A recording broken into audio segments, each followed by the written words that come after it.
नमस्कार. लोकसत्ता लाईव्ह चित्रपट समीक्षेमध्ये आपलं स्वागत. अभिजित भोसले निर्मित आणि अक्षय दत्त दिग्दर्शित सेवन रोशन विला या नावातच रहस्य दडलेले आहे. लग्नानंतर 3 वर्षांनी पुन्हा एकदा एक दाम्पत्य महाबळेश्वरला सेवन रोशन विलामध्ये राहायला येतं आणि त्यानंतर त्या पत्नीच्या बाबतीत जे काही घडतं, भास आभासाचा खेळ किंवा तिला वेगवेगळ्या पद्धतीने जे काही अनुभवायला मिळतं त्यातून तिला होत जाणारा मानसिक दबाव, येणारं वेडेपण आणि यामागचं रहस्य म्हणजे हा एक चित्रपट आहे. अशा पद्धतीच्या चित्रपटाची कथा तुम्हाला न सांगणं मला वाटतं जास्त योग्य आहे. परंतु जे काही घडतं ते त्याच्या मागे एक वेगळं रहस्य आहे. एक नव्हे तर दुहेरी रहस्य आहे हे आपल्याला चित्रपटाच्या शेवटी समजतं.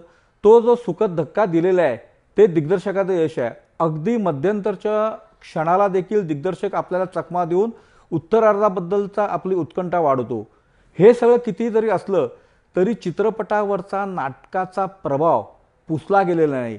याचं कारण कदाचित जवळपास सगळा चित्रपट हा एकाच जागी घडत असल्यामुळे होत असावा. चित्रपटाची सगळ्यात मोठी जमेची बाजू म्हणजे तेजस्विनी पंडितचा अभिनय. बदलती मानसिक स्थिती, तिला येणारे वेड्याचे झटके, तिच्यात होणारा बदल आणि तिचं एकूणच व्यक्तिमत्व जे बदलत जातं, हा सगळा प्रवाह तेजस्विनी पंडितने अतिशय अप्रतिमरित्या साकारलेला आहे. तेजस्विनी पंडितने नेहमीच विविध प्रकारच्या भूमिका साकारत आपल्यातलं अभिनय अष्टपैलुत्व सिद्ध केले आहे. त्याच्यामधली ही अत्यंत महत्त्वाची भूमिका ठरावी. प्रसाद ओक, सोनाली खरे, सविता मालपेकर यांच्याही भूमिका अतिशय व्यवस्थित आणि नेटाने पार पडलेल्या आहेत.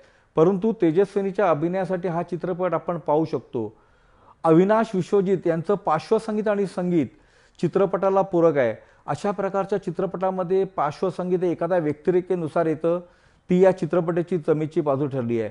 चित्रपट तुम्ही तेजस्विनी पंडितच्या अभिनयासाठी पाहू शकता.